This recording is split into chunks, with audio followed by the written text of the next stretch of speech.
Yes, but I would preface those comments by saying right now, at this moment. What I mean by that is a San Antonio Spurs team fresh off of being incapable of hitting shots, and with what we just lamented about Tim Duncan and how you have some question marks about, their personnel in terms of what they're going to be able to do.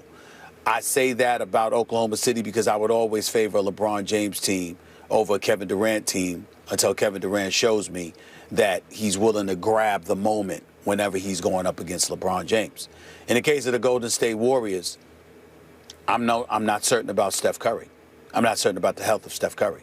I certainly wouldn't give anybody the edge over a fully loaded, healthy Golden State Warriors squad because I think Steph Curry, and news reports coming out, Mark Stein revealed that Steph Curry is about to be named a two-time league MVP.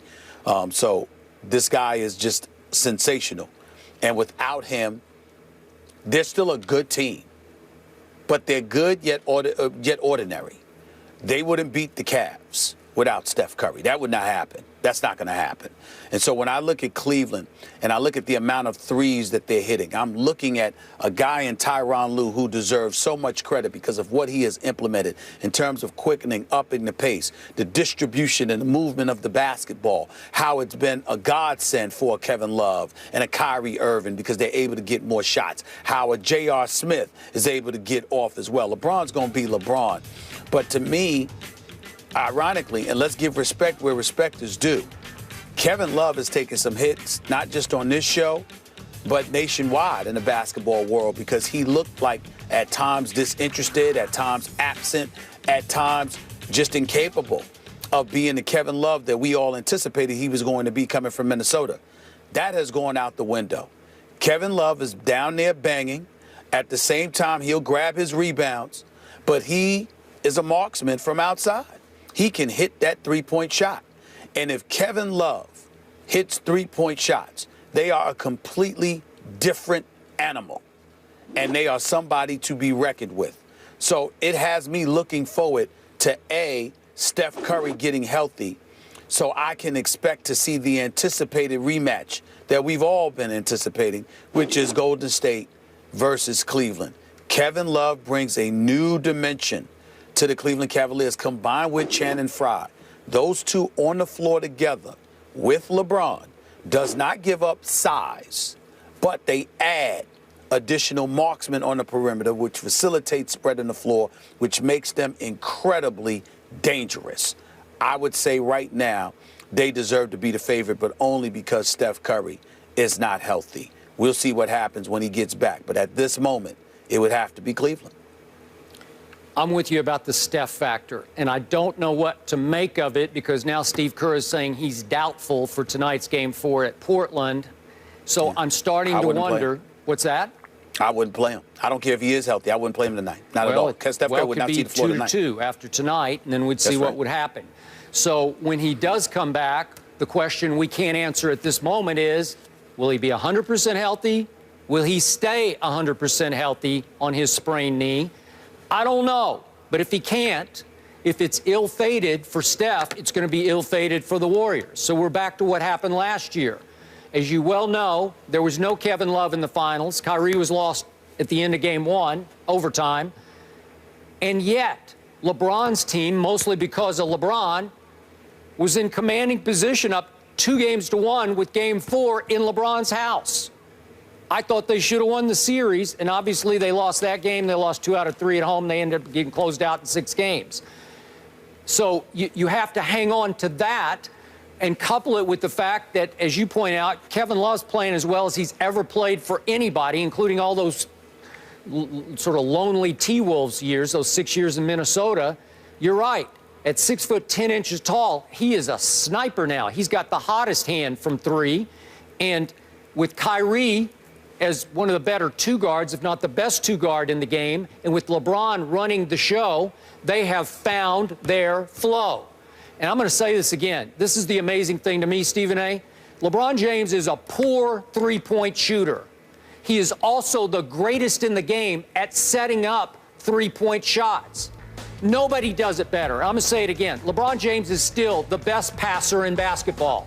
He's one of the greatest ever, and right now there's nobody who does it better than LeBron at whatever we call him, 6'8", 6'9". The vision this man has, coupled with the freight train ability to drive it into the lane whenever he so desires. He leads the Cavs in points in the paint by far. He's got 106 points in the paint to Kyrie's 44. So what's happening is whenever LeBron chooses, he drives the ball in the paint, and nobody has better swivel-headed sort of vision than LeBron at finding the open sniper and hitting the open sniper with the perfect right-in-the-pocket pass to set feet and launch three. He has so much to do. It's not because he's making threes, he's setting up threes. Nobody does it better, and this team is rolling and feeding off LeBron's quarterbacking of the three-point shot. And as I said Friday, if you can't beat them, join them, and they have joined Golden State. In fact, I think they've surpassed Golden State as the best three-point shooting team in basketball.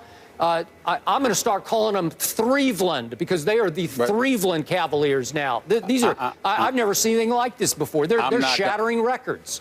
I'm not going to go that far. I mean, they did play Detroit and then Atlanta in the postseason. I know the ball went in, but I'm not going to call them a better three-point shooting team than the Golden State Warriors. I'm not going that far. I'm not going to lose my mind now. But let me also say this. While you give credit to LeBron, and he definitely deserves the credit because he's the one on the floor, I got to give it to Tyronn Lue and his coaching staff. Let's look at this. Let's look at this, Skip. And this is I'm not breaking anything here. This is our crack research expert, Mr. David Sabino. He gave these stats. I'm going to read them out to you. You got Cleveland last year in the finals. They shot 29.3% from three-point range in the finals last year. Yep. This year under Blatt, they were shooting 35.9% from three-point range. Under Lue, now it's up at 38.4%. That's a 3% hike. Yeah, that's big. That's significant. Yeah. Kevin Love has gone from 36 to 37%.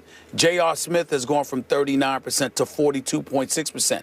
The big one who's benefited the most from shooting three-point range in the Tyronn Lue era is Kyrie Irving, who was at 29.2%, although he only played a few games under Blatt because he came back. But you look at that. He's gone from 29.2% to 37.3%. And with the addition of Channing Frye, now they're shooting 40.7%, including the playoffs, since Channing Frye has arrived. And so when I look at it from that perspective, I think Channing Frye's presence has helped them, enables you to spread the floor. Mozgov has been relegated to the bench. Tristan Thompson is out there just to rebound.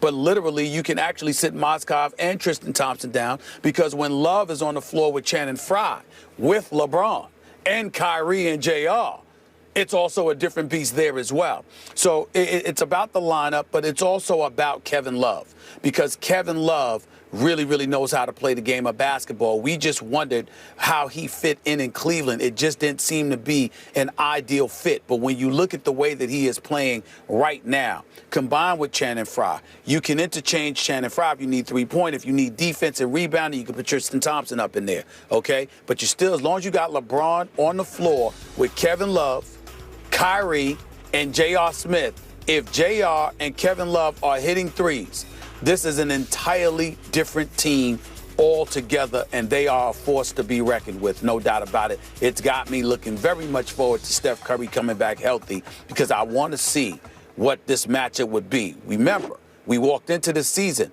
with Golden State having a huge attitude and a chip on their shoulder because there were people out there that questioned whether the title was fraudulent because Kyrie went down, and then after that, Kevin Love, obviously before that, Kevin Love was down. I don't call them fraudulent, but these were questions that folks had. So now they wanted not just the title, they want Cleveland fully loaded. If Cleveland is fully loaded with Tyronn Lue as your coach, with that coaching staff, look out. It could get very, very interesting. Yep. I just hope we don't have to wonder if somebody else's title is fraudulent because Steph couldn't play this year. You know, like, what if he can't come back? Then we're going to have an asterisk beside whoever wins it.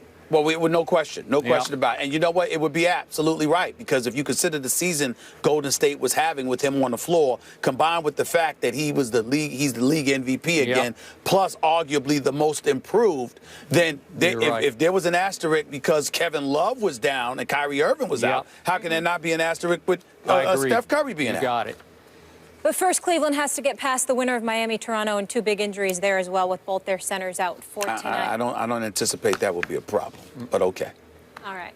But it's the next step in the process, Stephen, yes, right? Yes. All part of the deal. Coming up next, Canelo Alvarez with a monster knockout over the weekend. So who should he fight next? We'll discuss.